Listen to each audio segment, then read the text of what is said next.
Hello everyone, and welcome back to the Red Path. In this episode of Chill Game Learn, we're going to talk about the returning tournament scene and how you can get yourself prepared for the games to come.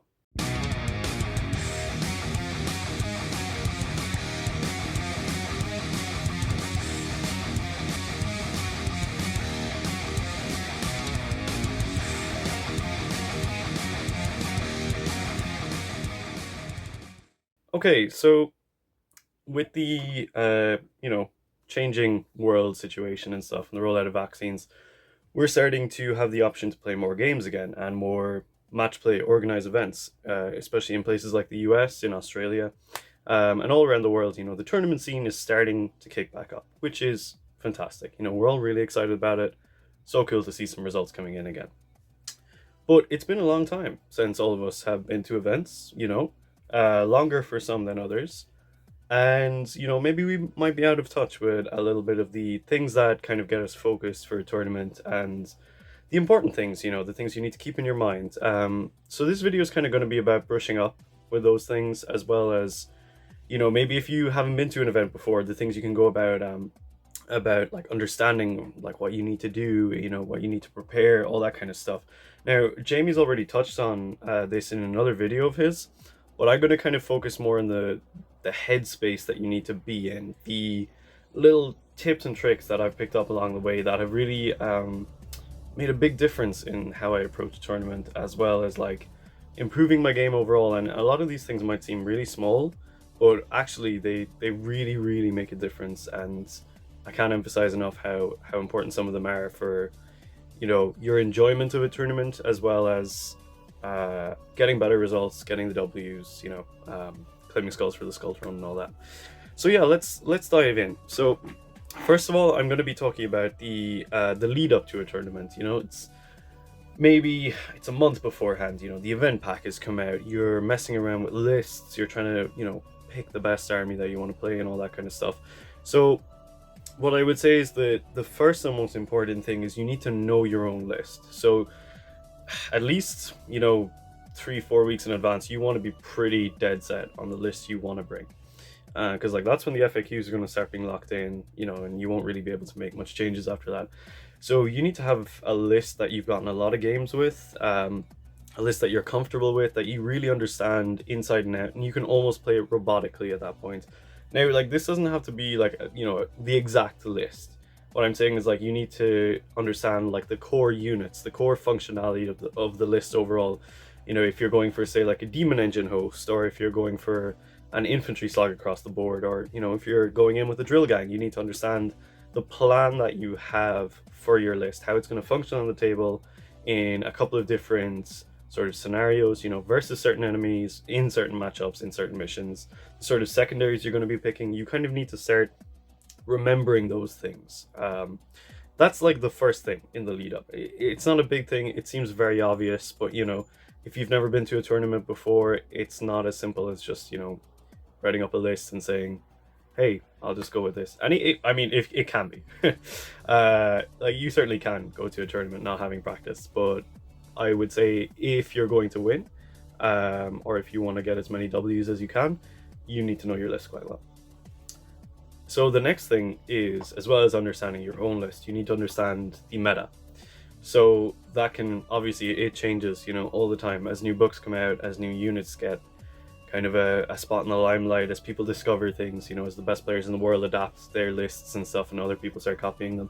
You need to understand what's going on a sort of global scale. You need to be keeping an eye on, the forums. You need to be seeing what's doing hot in the tournament lists, read your articles, all that kind of stuff. But as well as that, a lot of places can have a localized meta, which is, I was talking about this with a couple of folks recently. So, I think there is very distinct metas across the world. So there is a very distinct US meta, a European meta, an Australian meta. They're all very different from each other. The Australian meta, for example, they love Horde over there. They're crazy about Horde. And then the European meta is very much something like, a lot of really good players who like certain armies that might not be the best army in the game, but they still play them really, really well because they're familiar with them and that's what they're passionate about.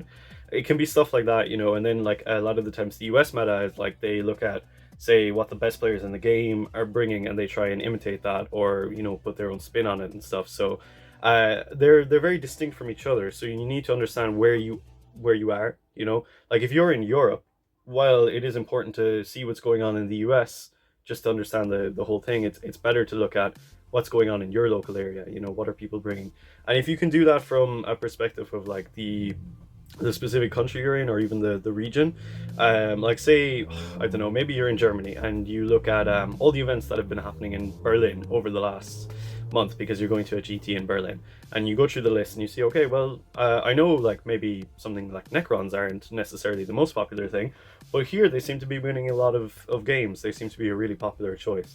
So you need to sort of read up on that, understand what's popular in your area, what the most likely thing is that you're going to be facing, and can your army deal with it, and if not, how can you kind of get around that. So like for example, during 8th edition, an army that was really popular in my local meta was Eldar. They were really, really highly represented at every tournament I went to. So I always had to have a plan for Eldar. A lot of the time, I never actually played them, just the look of the draws and stuff. But when I did, I was fully ready for them, and I was saying, okay, well, I already have a game plan in my head of what I'm going to want to be doing. So it's really important to know your meta, be it local or globally. So you won't be surprised when something turns up to the table and you're thinking, oh, I didn't really know this list could do this thing, and now I'm in big, big trouble. So yeah, that's my second point. Another thing kind of ties into the whole meta thing is know your FAQs. Again, this seems like really, really obvious, but I can't tell you the amount of times that something's come up in a game and I've been like, oh, I know there's kind of an FAQ for this, but I'm not exactly sure. And you're wasting time, spending time looking it up, you're stressing yourself out, it's getting in your head. So I would say, in the lead up to a tournament, just go through the FAQs, not every single army, go through your own army, go through the rulebook FAQs again, maybe go through an FAQ for like the hottest meta army at the time. Just understand that there are little changes that sometimes happen, and that like there might be something in your list that maybe you overlooked or had forgotten, especially with the holdover between 8th and 9th. Not all the FAQs are the same, so you need to really kind of like remember that some stuff has changed in that time, and kind of like make sure that you don't have any holdovers yourself from an FAQ that was in 8th but is no longer in 9th. So as well as all this, you want to practice if you can. Now obviously not everyone has like gaming buddies that are close to them or are willing to play competitive all the time, but if you are in a position where you can practice against a range of armies in the lead up to a tournament, you want to be doing that. You want to be getting a bunch of games in as much as possible. That'll help with familiarity with your list. If you can come up against a variety of different armies, you know what to expect from them. It is so important. And as soon as the mission packs come out, you're going to want to be grinding those. Now thankfully, that's a lot easier now with the sort of global acceptance of the GW missions. So you kind of have a fair idea of what's going to be happening. But obviously, specific tournaments can make certain tweaks to those as they see fit. But yeah, just really understand getting the practice in is the most important thing. It's going back to what I said about sort of having an almost like robotic approach with your list when you know it so well that it's like almost playing itself on the table. The only thing you have to worry about is bad dice and decisions on the spot. So yeah, get those games in. Like Jamie talked about this a lot in his other video about how many sort of like reps you want to be getting in and stuff like that. Obviously it's really tough, depending on your own situation, whether or not you can do that. But yeah, like I said, if you can get the reps, do it for sure. So the last thing, and I would say like probably the most important thing in the lead up to any tournament, is you need to establish goals for yourself. So the most important part of that is they need to be realistic goals. Obviously, the majority of us are world leader players, right? So we need to accept that we are not a meta army and we are not close to being a meta army. So, if your goal is to come first in the LVO with mono world leaders as they currently stand, I applaud you. But that is going to be a really tough goal. And if you don't get it, you don't want to be disappointed either, right? So when I say like established goals, I mean realistic outcomes that you want to get when you go to a tournament. You want to finish the event and say, okay, I achieved my goals. I'm happy with how all this shaped up. Typically, my goal is to go 3-2 at a tournament. That's like, it's been kind of my goal since I started going to them. It's tough to do with world leaders because bad matchups can really hurt you, or really good players can outwit you and stuff like that. But I think it's a reasonable goal given the experience that I have and the sort of level of competitive play that I do, where it's like, yes, it's competitive, but at the end of the day, I'm bringing what I want and an army that I want as well, which is not necessarily the best army in the game, but I'm having fun with it. So yeah, I think 3-2 is a really reasonable goal. I mean, other goals could be something like, maybe just not losing every game if you're having a rough time, or maybe it's your first tournament and you just want to win a single game. Your goal could be as abstract as like, I want to kill the warlord of every army I come up against. And if you come away from a weekend thinking that was really fun and I achieved that, what more do you want? Points and placings don't really matter at the end of the day. Unless, of course, you're going for the Lotara bust for best world leader player, in which case points do matter. So yeah, if you're going for that, keep at it. But yeah, like the goals is really the main thing. You want to be happy with what you got out of a tournament, and in order to be happy, you need to have these realistic expectations of what you can get out of a weekend. So that way, if you start getting hammered in a game, you're not like, oh, this sucks, I hate this so much. I'm not getting what I wanted out of this. I'm not coming first. So understand your army, understand how you can estimate that it's going to size up in a game or in the overall event, and pick your goals based off of that. I would say that it's definitely the most important thing going into a tournament is being comfortable with yourself and with your army, and knowing its bounds. And that can really help your mental state, which is really the core focus of this video. Is being in a good headspace before the tournament, during, and afterwards as well, so that you can get the maximum enjoyment out of these fantastic events, have as much fun as you can, make new friends, all the good stuff. So when it comes to the actual tournament, there's quite a few things that you can do here to help your headspace, to make sure that you're playing at your peak level, and just to make sure that you're really having a good time as well. So the first thing, obviously, and it's so simple, but just double check the night before when you're packing that you have everything. I know that seems like so obvious, but almost every tournament I've been to, someone's arrived and said, oh shit, I forgot this like Devastator squad or this one character. What you want to do is you want to get your army all out on the table the night before. You want to display it in front of you, admire it because it's probably a banging paint scheme because it's world leaders, right? You want to go through your list and you want to check off everything. You want to say, okay, I have my 2 drills, I have my 2 Hellblades, because, they're the most important things in every world leader's army. You want to make sure you have all your Berserkers, have all your HQs, all the good stuff. It seems really mundane, but the amount of times that I've done that, I think almost every single tournament, I have realized that I almost forgot a small HQ or a sergeant or something really stupid that I'm like, how did I forget that? Make sure you have everything. And in that sense, make sure you've got your ruler, you've got your dice tape, or your dice bag, your dice, your rule books, your FAQs. And I really recommend printing out the FAQs. There's some really, really important ones that are very commonly asked in the world leaders sort of circle. So how double activations work, how pylons and charging works. Have all those sort of rare rules printed out and highlighted on a page, so that if your opponent asks you, you can really quickly just show it to them and say, here's the rules, rather than having to wait for a TO to come over. You're burning through time, you're kind of stressed out as well about it yourself because you don't like being questioned about these things. So if you can just very readily say, here's the rule, here's the FAQ, this is exactly how it works, you cut out a load of time and stress and worry for yourself.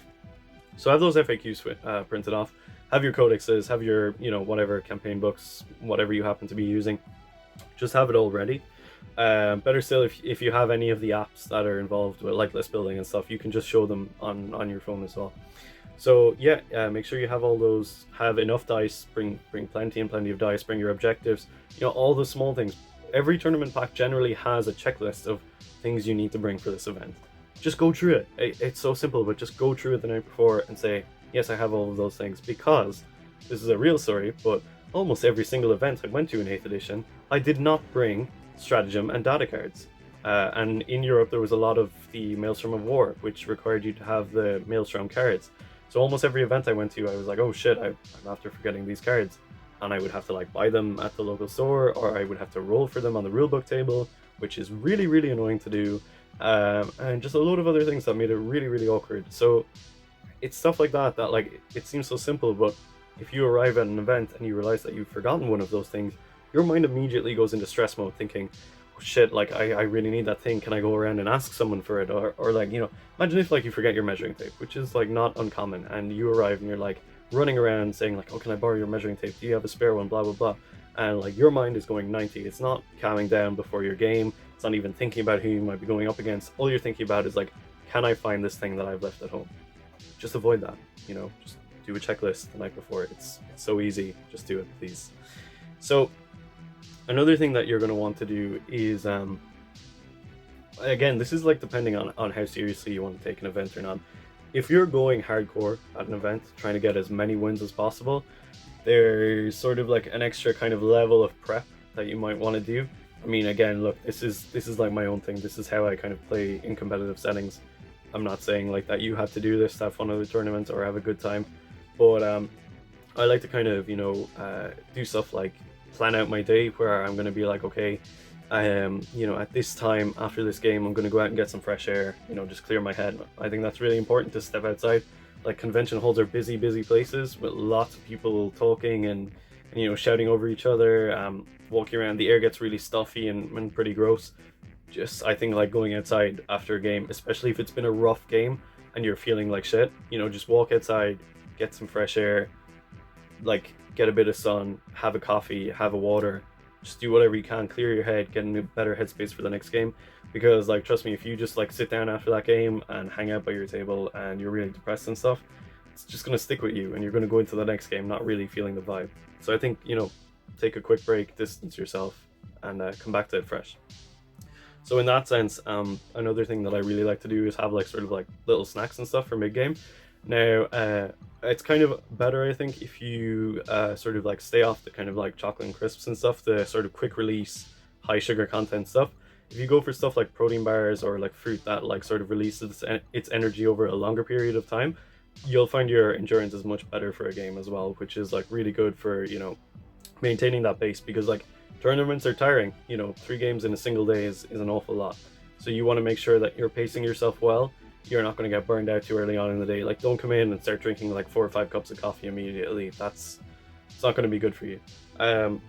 In the same sense, try and get as much sleep as you can the night before, which is like very difficult for some people, me included. I tend to be hyper excited the night before a tournament and like can't sleep because I'm just like so excited to be going to an event. So that can suck because you really don't want to be exhausted on the first day of the tournament, as it can really mess up your placings. And it's happened to me more times than not, and I mean, obviously I still love playing in the tournament after it, but yeah, it's just not good. So try and get your whatever your normal amount of sleep is for yourself, be it like 5, 6, 7, 8 hours. Just try and make sure that you're getting that in. Another thing that I think is like really, really important is just having a strong sideboard if you can. So obviously with space and stuff, and especially with COVID restrictions at the minute, this is much easier to do than it's ever been. And personally, I hope that going forward they kind of maintain this sort of like social distancing at events, because it really, really helps when you're trying to get your little sideboard going on. And what I mean by a sideboard is a space alongside the board, like not on the battle grid at all, where you have your codex, you have your dice, you have your FAQs, you have like whatever else you need for your army. You have it all laid out there so that whenever you need something straight away, you're like, boom, I know exactly where this is. You're not like reaching under the table. You're not like sort of like searching through a bag being like, oh, where's that codex amongst all your other rule books? You just know straight away, bang, this is where it is. And on that same note, I would recommend that if you're bringing a codex to an event, bookmark all the pages with the units that you're bringing. So like bookmark the Berserker page, bookmark the Chaos Lord page, the Hellbrew page, whatever you're bringing. Just have those marks so that you're not like flicking through your book being like, oh, I know it's in here somewhere. And same with like Faith and Fury. Like if you want to bring the whole book, you can. Just maybe photocopy the stratagem page as well as something else you can do. I mean, like just make sure that all those things are really, really quick access, so you're not like wasting you and your opponent's time like looking through books and stuff like that. This is especially prevalent if you're on a chess clock as well, which I'll talk about in a little bit. But yeah, you really want to make sure that everything that can go wrong doesn't go wrong, basically. In the same sense, if you can, I would say try and get a hold of like a tray of some sort to carry your army, because like it can be really annoying having to pack and unpack your army before every single game. Um, you're because like you won't do it, you won't unpack your full army before every game all the time, and it's annoying to have to like dive into your carry case and be like hunting around for the last berserker amongst all the terminators. Just try and get a tray of some kind, like the ones they have in McDonald's or something, where you can just like lay out your whole army on that tray, and as soon as you need to introduce anything to the game, you can just say bang, there it is, bring it over, nice and quick. Especially when it comes to like deep striking units, you don't want to be hunting around for those like red butchers that are like hiding somewhere in the bottom of your bag. Just have them in front of you in your little sideboard along with everything else, and just bang into the table. So another thing, sort of on the topic of the sideboarding, and low-key this is like the most important thing. It's like it's so weird, it's going to sound really stupid, but I remember I was listening to a similar podcast kind of about this same stuff before, and I think it was Scary who said that he organizes his dice in groups based on the most commonly rolled number that he normally rolls. So let's take, for example, Space Marines, right? Imagine you're running a lot of Primaris, a lot of 5-man Primaris Intercessor squads. You're realistically going to need 10 dice a lot of the time for their shots. So you just have your dice in groups of 10, like spread out in front of you on your little sideboard. So that way, when it comes to the shooting phase, you're just like, oh, boom, there's a group. I'm shooting with 2 squads. Okay, I need 2 groups. I do this all the time with my berserkers. I think I can't remember off the top of my head. It's like 21 attacks or something. I usually group my dice in like groups of either 5, 10, or 20, and that way, when I'm attacking, I'm just like, okay, so this unit has this many attacks. Boom, I'm collecting up all these groups of dice, rolling it straight away. You don't want to be wasting time picking through your dice, making sure you have the exact right amount. It's just so much easier. Like, this is like such a simple thing, and I know it sounds really silly, but honestly, just try it. It will save you so much time, believe me. Like especially if you play any armies like orcs and stuff, that is, I would say, almost required, because they have a lot of attacks, but like so do our berserkers. You don't want to be fishing around for the 40 something attacks that like a 10-man berserker squad gets. You just want to have that ready, because if you're looking around for them, you're wasting time, you're stressing yourself out, and it's like really minor stress, but it's still there, and it's all adding up in the back of your head. It's impairing your decision making. So just have that ready. I really can't stress how important that is. So just try it out yourself at home. Believe me, you'll thank me for it. So there's a couple more like small little things that are like useful little things to have when you're going to an event. So one thing I generally like to do is I like to have a sort of like a checklist of the things that I want to be looking at before a game begins. So what that would mean basically is that, I suppose for 9th edition, this is the easiest way of saying it. Think about the secondaries that you're always going to be taking. Now, I know the secondaries have literally just changed again, but some of them are still really relevant to us. So, say at the top of my checklist, I'm going to have like my secondaries in a box. And I'm going to have like a little question mark beside each one. I'm going to have like engage. So I'm going to look at that and I'll say, well, is this board suitable for engage? Or I'll have scramblers and I'll say, is this matchup suitable for, deploy scramblers? And I can assess that really quickly, rather than say, taking the base rulebook and saying, okay, I need to pick out some secondaries out of this, and reading through everything and saying, oh, maybe I want this one, maybe I don't. Just have your most common ones ready. And in the same sense, sort of know, if you can, like if you've gotten those practice games in, try and understand, okay, against Dark Eldar, I generally take thin their ranks or grind them down. So if you're coming up against Dark Eldar, you'll have that on your little checkbox and say, oh yeah, I remember I generally take this secondary against this army. Or like, if you're coming up against the Imperial Guard, like, oh, I normally bring it down because they have lots of tanks. Have those ready so that you're not wasting time thinking about those kind of things. And that's like the most basic thing that should be on your checklist, is the secondary choices.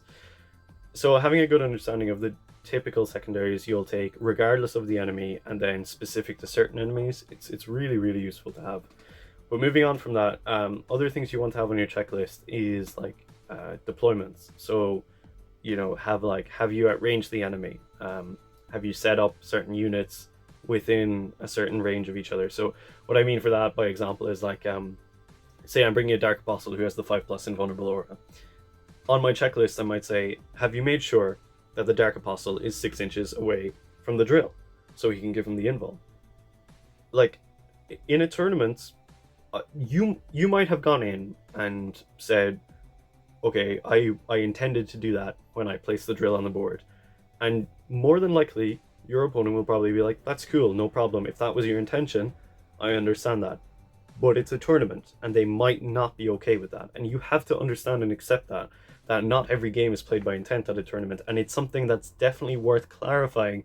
When you first step up to the table and you shake hands, you say, are we playing by intent, or are we playing hardcore, down to the line, measurements are exactly as they are, blah, blah, blah, all that kind of stuff. Establish that straight away. I should have really mentioned that beforehand, but you need to know going into a game what sort of a game you're playing, because you don't want to end up halfway through a game realizing like, oh, this is not exactly the vibe that I thought it was going to be or had been up until this moment. Establish that straight away. It's so important. So you can avoid all that if you're looking at your tick box and you're saying, okay, my apostle, is he within 6 inches of the things he needs to be shielding? Oh no, he's not. Okay, I'll just move him a little bit closer. So in the same way, like, have you got all your characters within their auras? Is your lord close to whoever you need to give these rerolls to? Are your berserkers or whoever you might be apocalyptic frenzying, like say raptors or something, have you pre-measured their 9-inch move? Write that on your checkbox. Like, have you always pre-measured your apoplectic frenzies? Do you know where they're going to end up? Are they in a place that's safe even if I don't go first and I still frenzy them up the board? All these things that like seem really obvious, but believe me, when you're in the heat of the moment of the tournament, you can forget these things, and you don't want to be caught with your pants down thinking, oh no, why did I do that? That was really stupid. If you have this little checkbox, again, these mistakes won't happen. The whole point of this video is like really simple things that will help you avoid really stupid mistakes, because I've made all of these mistakes and I've been punished severely for them in tournaments, and I don't want you guys to be making those mistakes when we start going back to events, because I will certainly be trying to avoid them as well. So the tick box is good. Have your deployment planned out, have your sort of turn 1 movement planned out on your thing. It's really simple stuff. And again, I can't tell you specifically what to write in that checkbox, but it really depends on your own army. So the next thing, it's kind of similar to the checkbox. It's a cheat sheet. Now, these are sort of a topical thing. Some people like them, some people don't like them. I usually play by intent and with the best intention. So, generally speaking, when I rock up to a table, I like to inform my opponent about a good chunk of my list, just so that there's no feel bad, no gotcha moments during the game, because I don't really like to win when I catch my opponent out and do something a bit cheeky.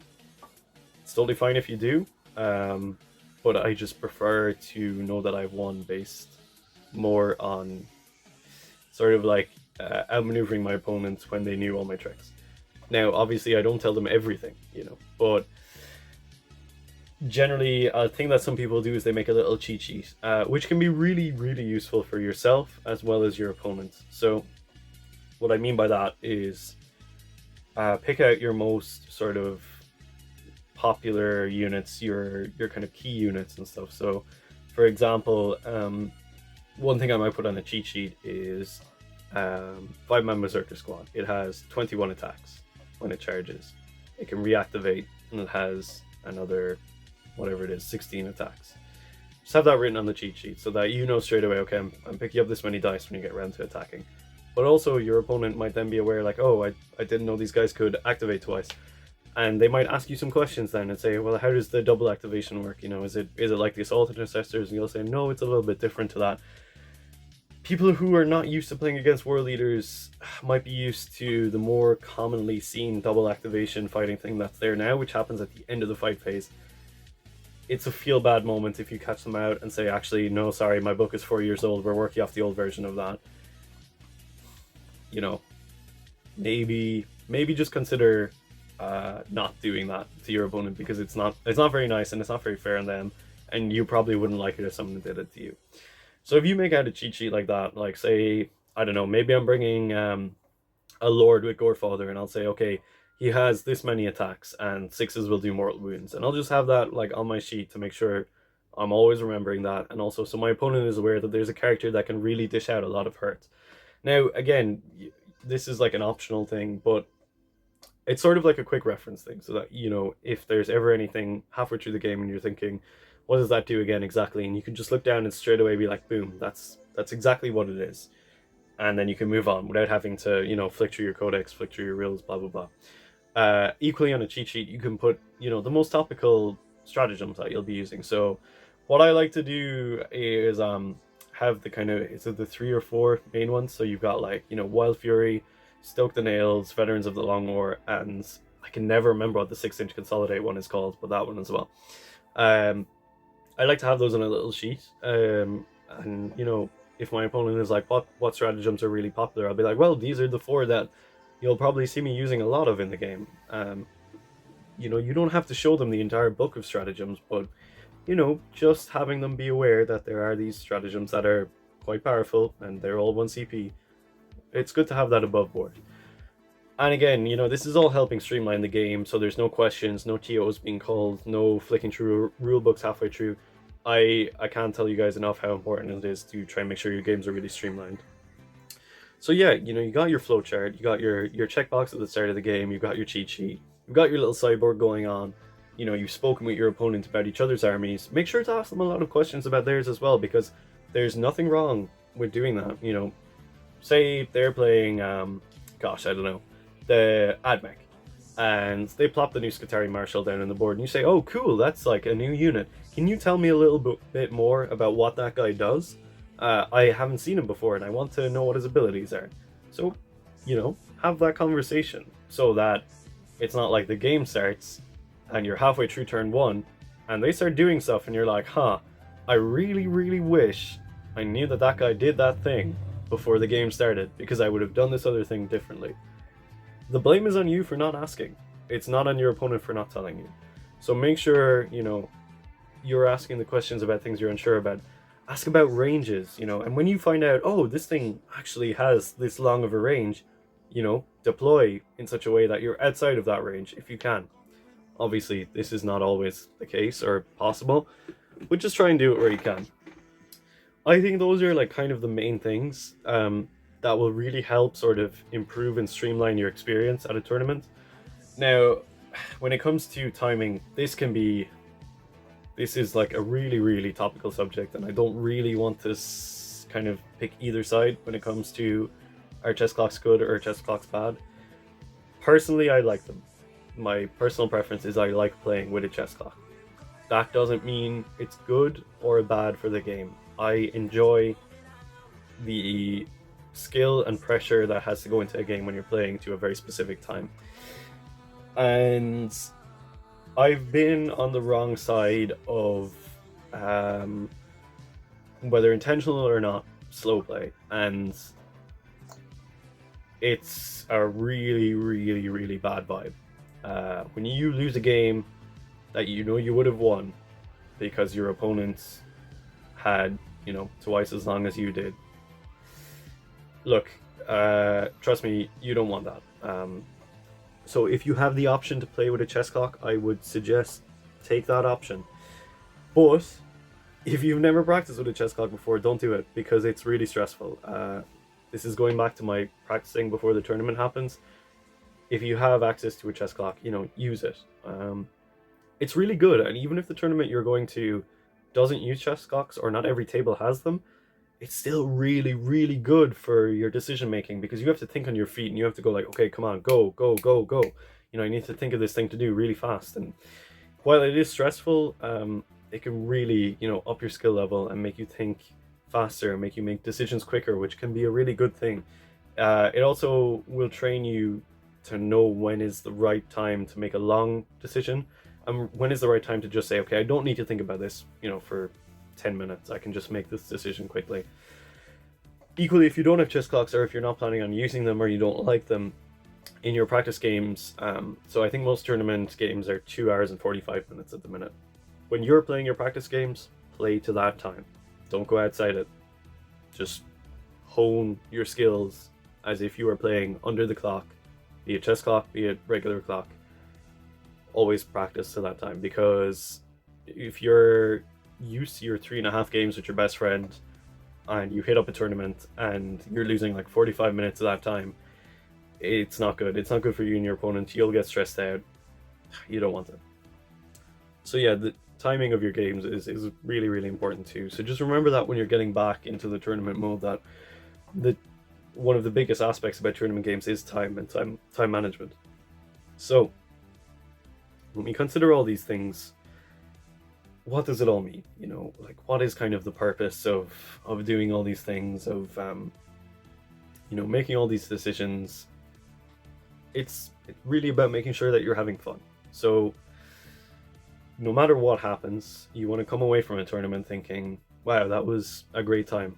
I met some new people. I had some really fun games. I sweated my ass off and almost came away with a 4-1 or a 5-0. Or like, you're coming out of it thinking, I got what I went in there to achieve. You know, I completed my goals. I'm really happy. I'm proud of myself. It's all these little things will help you kind of hopefully achieve those things. Now, I can't tell you how to get around bad dice. If you're only rolling ones for every game of every event, that's rough. I can't help you with that, unfortunately. But I think it was the guys in TTT, it was Lawrence, who said that bad dice only come into the game so much. Bad decision making is really what usually happens when people blame bad dice for things going wrong. Bad dice are obviously a thing, but they're less common than people actually think. A lot of the time, you've made a bad decision, you've put yourself in a position where you don't have redundancy. You've lumped everything in for, I need this thing to go right, otherwise my plans are wrong. I think I still do it. I mean, it's probably my biggest flaw as a competitive 40k player, is that I put too much on luck rather than good plans and good decisions. A lot of the time, not a lot of the time, but generally when there's a turning point that I lose a game, it's because I feel like I'm falling onto the back foot and I'm getting a little bit stressed. I'm saying, oh, okay, I'm not really getting the points, or I need to sort of kill a few more units because a lot of my guys are dying and not a lot of theirs are. And I'll do something like bring in my red butchers in a place where if I don't make that charge, they all die in the next turn and I lose the game. Or I might push 4 or 5 units out into the open and say, okay, if they don't kill this thing, I'm gonna die. I'm gonna lose. Or, I might put something on an objective and I might say, okay, if this thing doesn't last until the start of my next turn, I don't complete this action, I don't get any points, and I'm out. They're all bad decisions, and like, obviously, there's times where you're forced into those bad decisions and you don't have a choice, but most of the time you don't have to do that. And a lot of the time it means that you have to make a boring decision. So you might be like, oh, as boring as it is to bring this 300 points red butcher squad in my own backlines to sit on this objective and do nothing else for the entire game, if that wins you the game, why does that matter? If that gives you 15 victory points or 20 or 30 victory points just because you did that, you have to think of it like that. Everyone wants their cool unit to do something cool, or to kill a load of things, or be the thing that flips the game. But really often what decides a tournament game is actually the guys in the back who are hanging out and doing simple work. So sometimes you have to make those calls, and again, this is going back to your own personal kind of goals and stuff. Maybe you don't care about necessarily winning every single game. Maybe you just want to make that glorious charge, and that's fine. Go for it if you do. Power to you. That's cool. I respect that. But these are the things that are really important to keep in mind when you're actually playing the game and stuff like that, and making sure that you're staying in a good and controlled headspace. So another thing along those lines is that I kind of mentioned it, when you start to feel yourself falling behind in a game, maybe you feel like your opponent is accumulating a lot of points, or maybe you haven't killed a lot of resources, don't make those rash decisions. Don't jump into a bad plan. There's probably a better solution if you just give it a couple of extra minutes to think and make a good decision.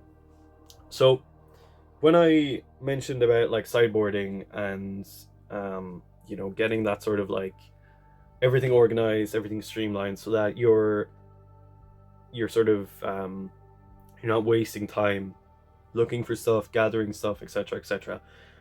You can reinvest that time that you've saved in your decision making. You can afford to spend 2 or 3 extra minutes thinking about something and saying, okay, what really is the best call here? Do some quick math in your head, work out the statistics of certain things happening. Because you've saved so much time by, having an organized sideboard, making sure that you're not asking your opponent too many questions about their rules, you're not having to call TOs on your own rules, everything's ready. When you save that much time, you can afford to be like, okay, I can really plan out this difficult situation that I found myself in, and how am I actually going to get out of this. So you can kind of see how all these like simple things add up and can really pay dividends when there's a very important thing that you need to consider. I apologize if all of this sounds really basic and stupid as well. Like, I know that it's all kind of things that are like, oh yeah, of course, everyone knows this thing, blah blah blah. But really, like, folks, like, please try, and if you're not already doing these things, just please give them a try. It does make a difference, because I know when I first heard all these things, I was like, oh, this is really, really stupid. I don't need to do these things, blah, blah, blah. And then I was kind of not doing so hot in a lot of different tournament events. And I said, okay, what if I actually start implementing these things, seeing if they actually do make a difference, even though I don't think they will. And very swiftly, I started realizing, my scores are going up, my decision making was getting better, I was winning by bigger margins, etc., etc. So it does make a difference. It really does help. And again, it's all about getting that enjoyment and having a good time. Because, like, look, it's been a really long time for some of us since we've gone to a tournament. It's been almost a year and a half for me, and it doesn't look like I'll be going to any tournaments anytime soon, because things are still closed here, and I'm itching to get back. I really can't wait, but obviously until it's safe, I won't be going. But for all of us going back now, this summer is going to be a busy one for events, and a lot of people are shaking off the rust. A lot of people still haven't played, any or many games of Ninth.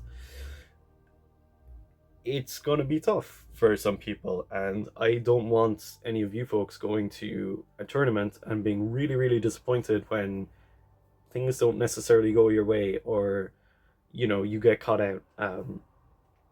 Everyone should be able to go to a tournament and have a good time, and that's kind of what I'm promoting here. I'm trying to encourage you guys to get into a headspace, a stress-free zone where you can have a very good time at these events. So all of these things will help cut down on your stress, give you more energy, make you have a better time, by sort of implementing these things. And like, at the end of the day, it's just a game, and you have to remember that. So if you get absolutely hammered in a game, if you get like table turn 1, that sucks, and I am sorry that happens, but it is still just a game, and it's just one of many games that you're going to be playing that weekend. So brush it off and try and forget about it.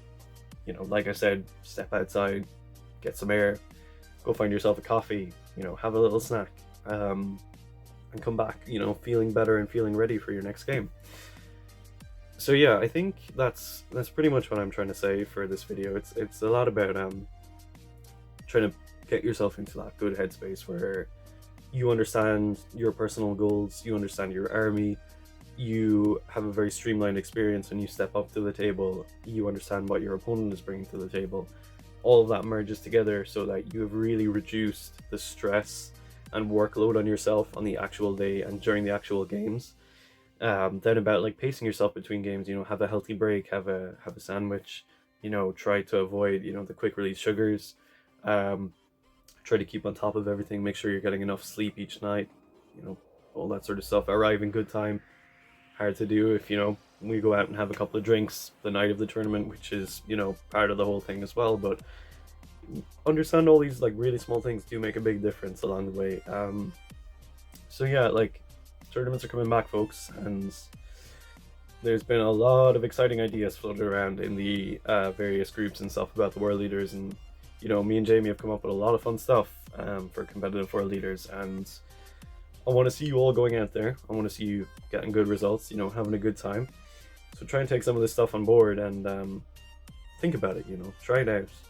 You don't have to try it at a tournament for the first time. Just maybe the next time you're playing with your mate, say, hey, do you mind if we play this game with a chess clock? Or do you mind if I practice my tournament list against you? Or, just arrange your dice in a nice little organized pile, or try and get that little sideboard going down, Just try one of these things, and if it works for you, try the next one, and see how it goes from there.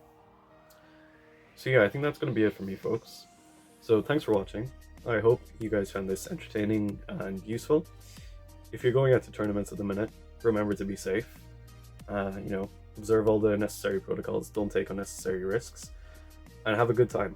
I am incredibly jealous of you if you're getting out there.